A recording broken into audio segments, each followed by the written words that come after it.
Good morning student. आज हम बात करेंगे अकाउंटिंग स्टैंडर्ड की।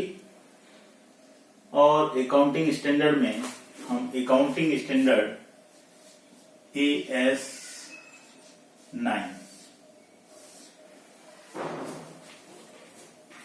इसके बारे में आज आपसे डिस्कस करेंगे। AS9 जो अकाउंटिंग स्टैंडर्ड है वह रिवेन्यू रिकॉग्निशन से आगम स्वीकृति, पहचान और उसकी मान्यता पर आधारित है। रिवेन्यू रिकॉग्निशन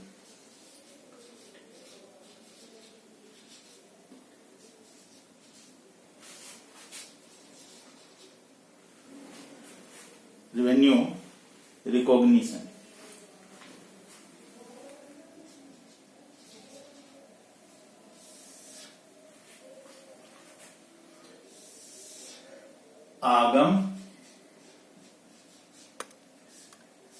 इसको हम रिवेन्यू के लिए जो वर्ड यूज करते हैं हिंदी में आगम, और रिकॉग्निशन के लिए उसको जो वर्ड यूज किया जाता है वो मान्यता, आगम मान्यता।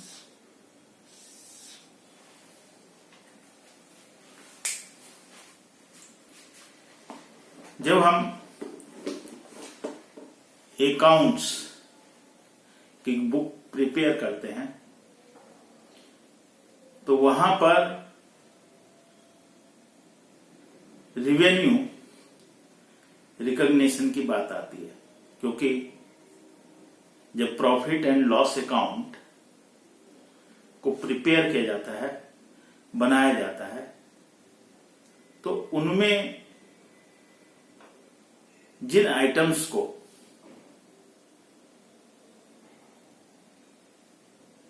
लेकर के चला जाता है उन आइटम्स को हम रिवेन्यू, यदि वो इनकम आगम से संबंधित होती है, रिवेन्यू रिकॉग्निशन के अंतर्गत आती है। तो विक्रय हो गया, जैसे कि हम सेल्स करते हैं,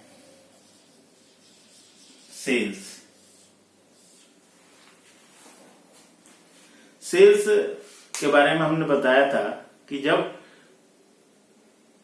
कोई भी एंटिटी, व्यावसायिक संस्था जिस चीज या जिस प्रकार के लेन देन को वो अपने रूटीन में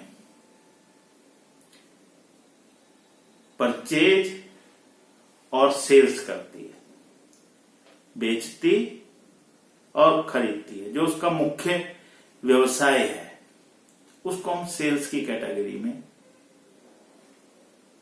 और परचेज की कैटेगरी में विक्रय और क्रय, यानी कि जो ट्रांजैक्शंस व्यवसाय में जो लेन देन किए जा रहे हैं, जिसका व्यवसाय किया जा रहा है, जो मुख्य उसका व्यवसाय है, वो व्यवसाय में परचेज और सेल्स के नाम से जाने जाएंगे।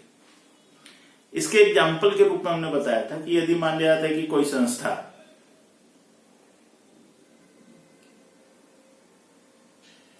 कार का शोरूम खोलती है, तो कार को खरीदना और उसके बाद उसका विक्रय करना वो उनकी सेल्स और परचेज में काउंट होगा। लेकिन यदि कोई अन्य व्यवसाय जिसका मुख्य व्यवसाय कार को खरीदने और बेचने से संबंधित नहीं है, यदि वो कार खरीदते हैं तो वो उनके परचेज में ना करके purchase of assets, purchase of car में इंक्लूड किया जाएगा, सम्मिलित किया जाएगा। तो सेल्स के द्वारा जब हम विक्रय करते हैं, माल बेचते हैं, गुड्स को सोल्ड आउट करते हैं, तो ये जो गुड्स है, ये गुड्स मुख्य व्यवसाय का आधार है। जब हम इसको विक्रय करते हैं तो इससे जो है वो रिवेन्यू जो है वो जनरेट होगा, रिवेन्यू लिया जाएगा। तो revenue from sales of goods, revenue from sales of goods, जो हम रिवेन्यू रिकग्निशन की बात करते हैं, वेरियस केसेज में हम उनको लेकर के चलते हैं। तो पहला आता है revenue from sale of goods. दूसरा आता है when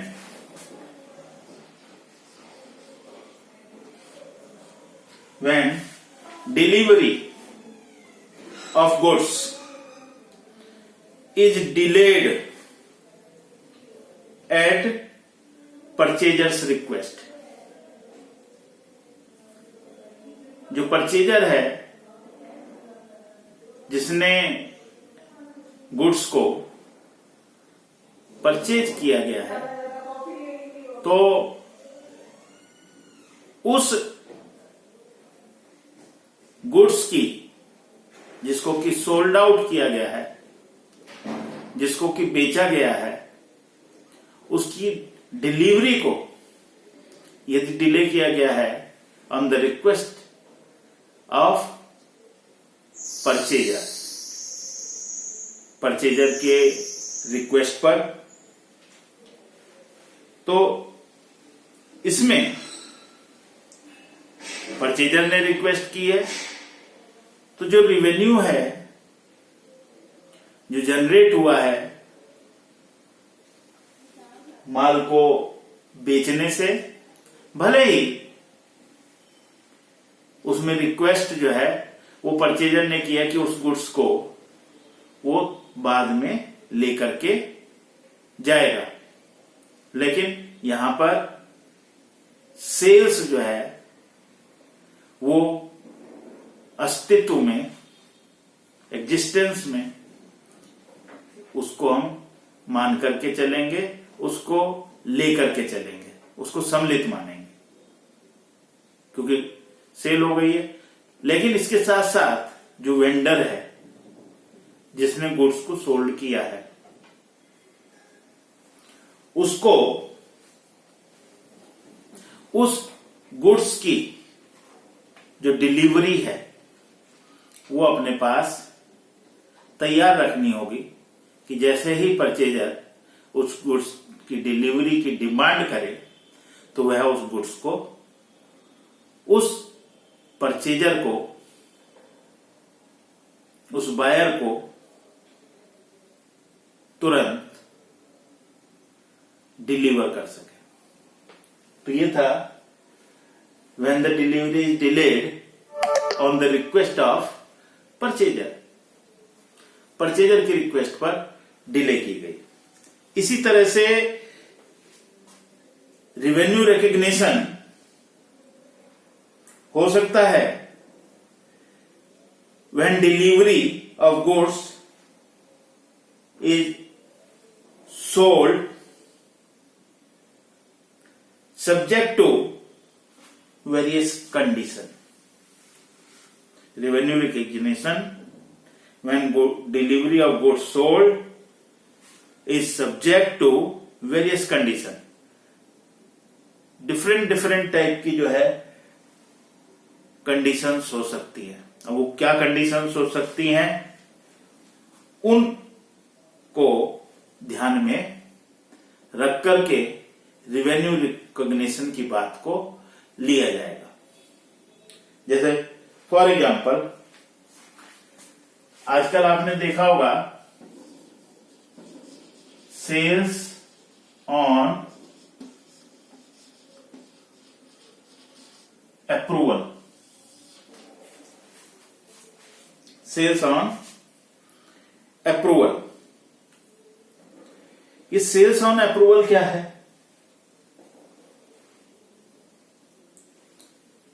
ये सेल्स ऑन अप्रूवल कहलाता है जब एक विक्रेता के द्वारा क्रेता को गुड्स की डिलीवरी इस बेसिस पर की जाती है कि वह गुड्स यदि उसको सही लगेगा, उसके लिए फिट होगा, तो वह उसको परचेज कर लेगा। Otherwise that goods return to the vendor, नहीं तो वह उस गुड्स को वापस पुनः किसको दे देगा? वेंडर को दे देगा। तो ये कहलाता है गुड्स सोल्ड ऑन अप्रूवल। इसमें किस समय हमारा रिवेन्यू रिकग्निशन होगा?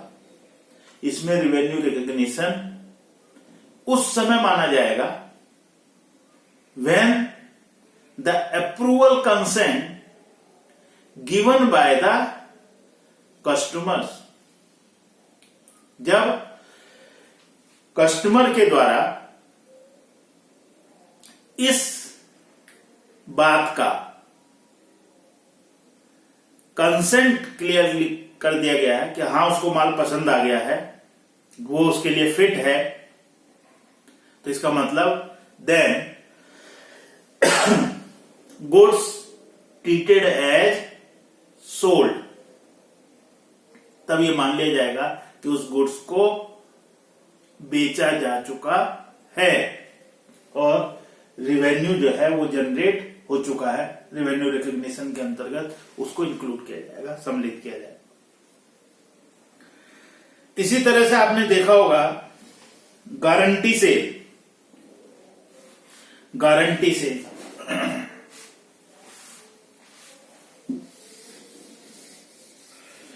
गारंटी सेल्स,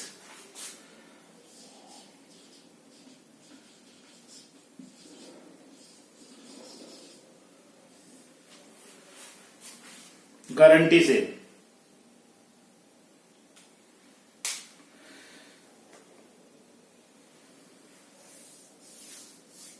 गारंटी सेल आगम की जो रिवेन्यू है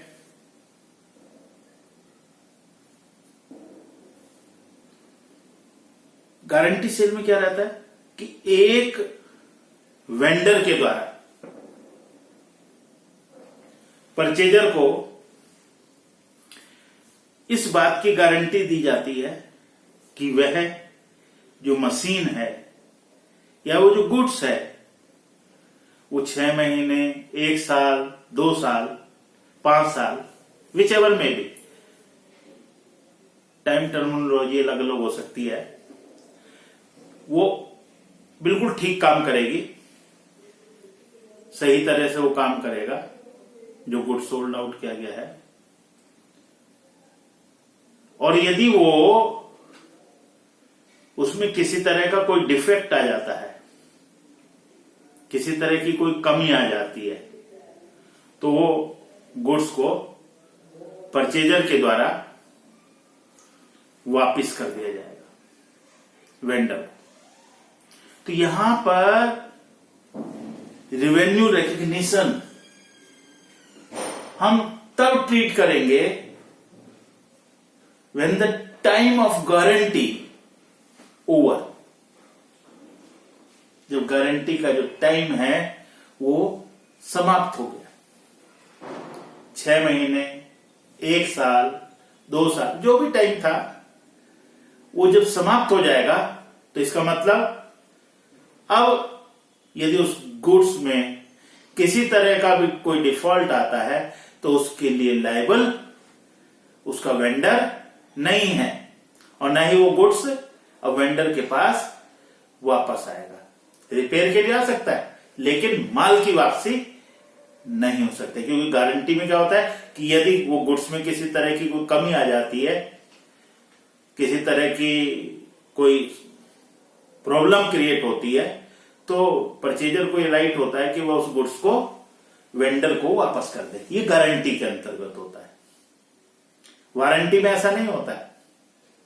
वारंटी में वेंडर केवल उस गुड्स में आई हुई कमी को पूरा, या जो उसमें कमी आई है उस कमी को ठीक करवाने का प्रॉमिस करता है। That is the main difference between the guarantee and warranty. ये गारंटी और वारंटी का मुख्य जो है वो अंतर है। अब जब हमने बात करी वारंटी की, तो वारंटी सेल भी हो सकती है, और वारंटी के सेल में मैंने अभी तुरंत आपको बताया कि रेवेन्यू रिकॉग्निशन हो जाएगा।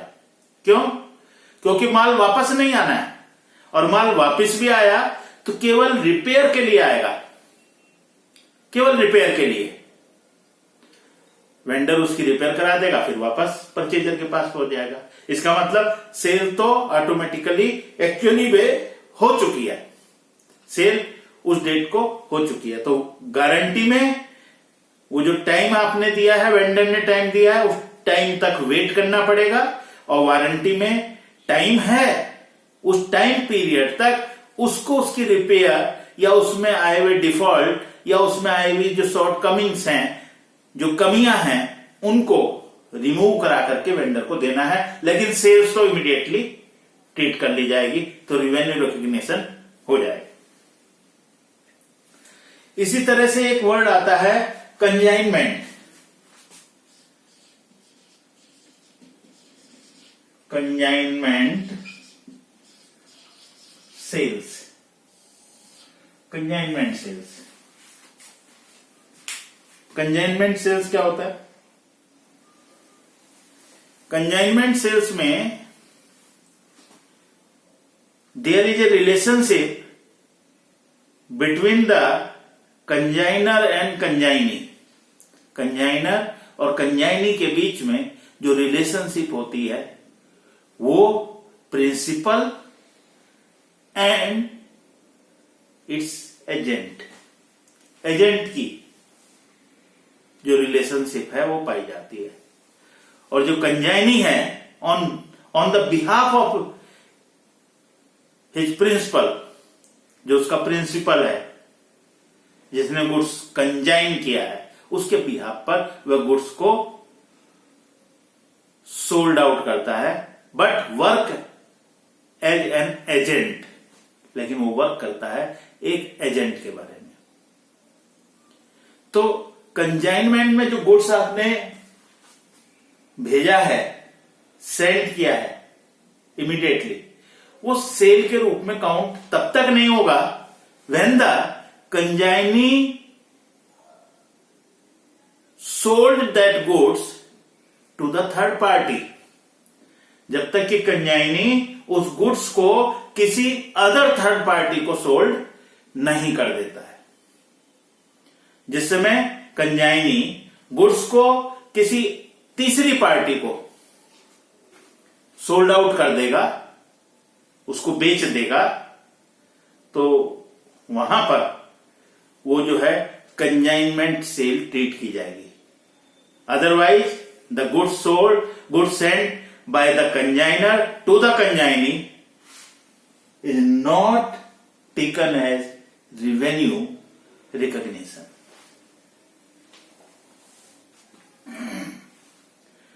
Cash on delivery basis. Cash on delivery basis.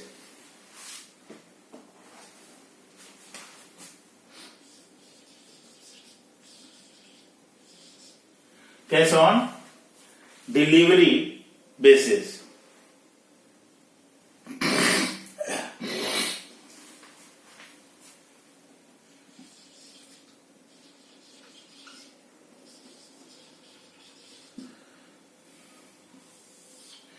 Cash on delivery basis. माल को बेचने का एक तरीका ये भी होता है, गुड्स को सोल्ड आउट करने का। आप देखते हैं कि आजकल आप ऑनलाइन गुड्स जो है वो डिफरेंट जो साइट है, अमेजन है, फ्लिपकार्ट, तो इनके थ्रू जो है ऑनलाइन गुड्स को आप मंगा रहे हैं, और उसमें भी गुड्स जिस समय आप मंगाते हैं एक प्रोविजन होता है कि आप जो गुड्स की डिलीवरी जिस समय होगी, जिस समय आपको गुड्स सुपुर्द किया जाएगा, उस समय आप कैश का जो पेमेंट है वो करें। तो जब आप गुड्स, वेंडर जो है गुड्स भेजता है किसी पार्टी के पास में, और वो कैश ऑन डिलीवरी के बेसिस पर भेजा जाता है, तो सेल्स तब ट्रीट की जाएगी, रेवेन्यू रिकॉग्निशन तब होगा जब उस परचेजर ने उस गुड्स को रिसीव कर लिया है और उसका जो पेमेंट है डिलीवरी के टाइम पर डिलीवरी बॉय को कर दिया है, तो उस समय सेल्स का रिकॉग्निशन ट्रीट किया जाएगा, समझा जाएगा। इसी तरह से स्पेशल ऑर्डर एंड शिपमेंट्स होते हैं। स्पेशल ऑर्डर और जो शिपमेंट है, विशेष आदेश जो होते हैं और जो शिपमेंट्स होते हैं, उनमें जो रिवेन्यू रिकॉग्निशन होता है उस समय माना जाता है जबकि उस स्पेशल ऑर्डर और शिपमेंट, जो शिपमेंट है, जो स्पेशल ऑर्डर था, उसको तैयार कर दिया गया है और सुपुर्दगी के लिए अलग से निकाल करके रख दिया गया। तो ये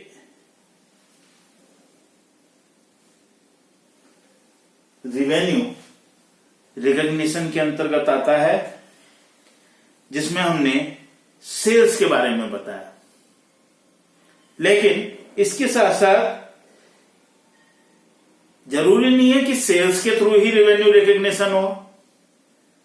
बहुत सारी संस्थाएं, कंपनियां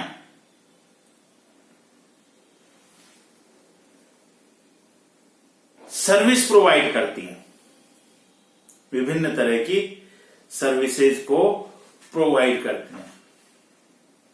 उनके द्वारा सर्विसेज को रेंडर्ड किया जाता है, और जो सर्विसेज वो रेंडर्ड करती हैं,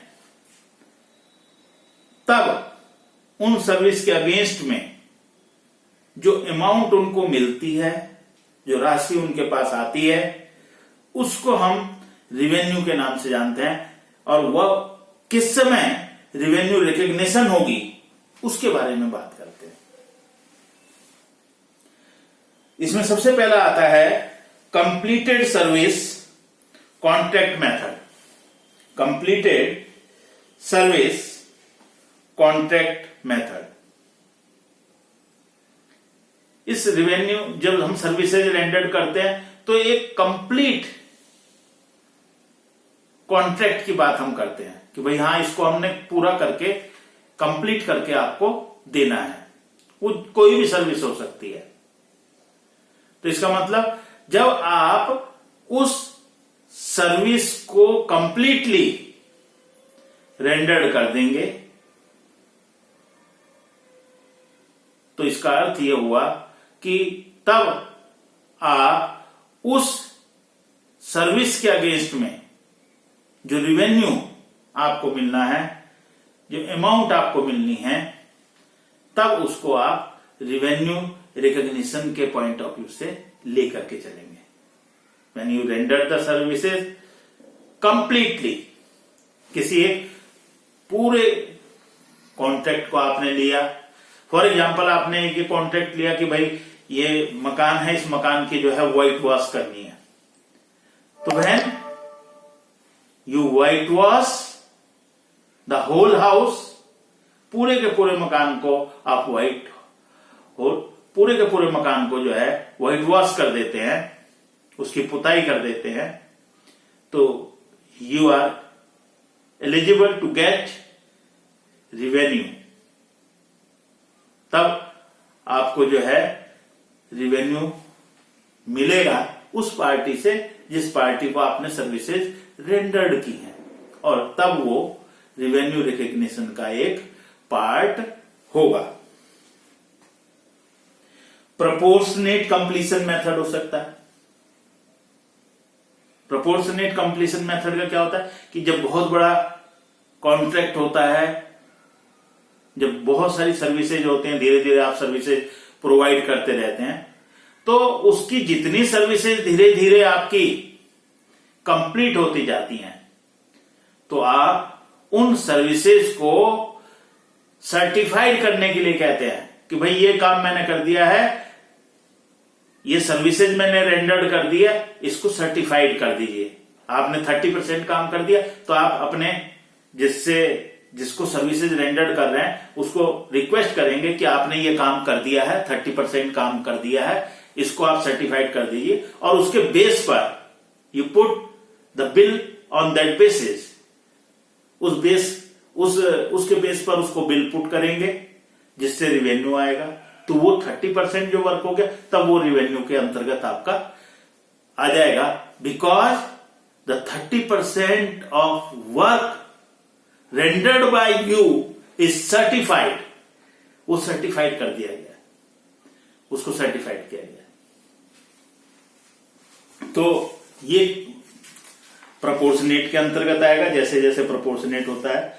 तो कुल मिलाकर के ये हमने आपको बताया अकाउंटिंग स्टैंडर्ड 9, जो कि पार्ट है रिवेन्यू रिकॉग्निशन का, जिसको कि आगम मान्यता के नाम आधार पर जाना जाता है, और इसमें हम सेल्स और जो सर्विसेज रेंडर्ड की गई हैं उनको लेकर के चलते हैं। लेकिन कब हम अपनी रिवेन्यू को, जो हमारी रिवेन्यू है, कब हम उसको रिकॉग्नाइज करें, कब हम उनको अपनी अकाउंट्स के बुक्स में लेकर के आए, ये हमारे अकाउंटिंग स्टैंडर्ड 9 में बताया गया है। कि अकाउंटिंग स्टैंडर्ड 9 जो है that is the revenue recognition. तो कल हमने आपसे बात करी थी अकाउंटिंग स्टैंडर्ड 7 की, और आज हमने आपको बात करी अकाउंटिंग स्टैंडर्ड 9 की। तो इसको आप देखिएगा, इसके नोट्स तैयार कीजिएगा, फिर हम मिलते हैं कल एक और अकाउंटिंग स्टैंडर्ड को डिस्कस करने के लिए। Till then bye.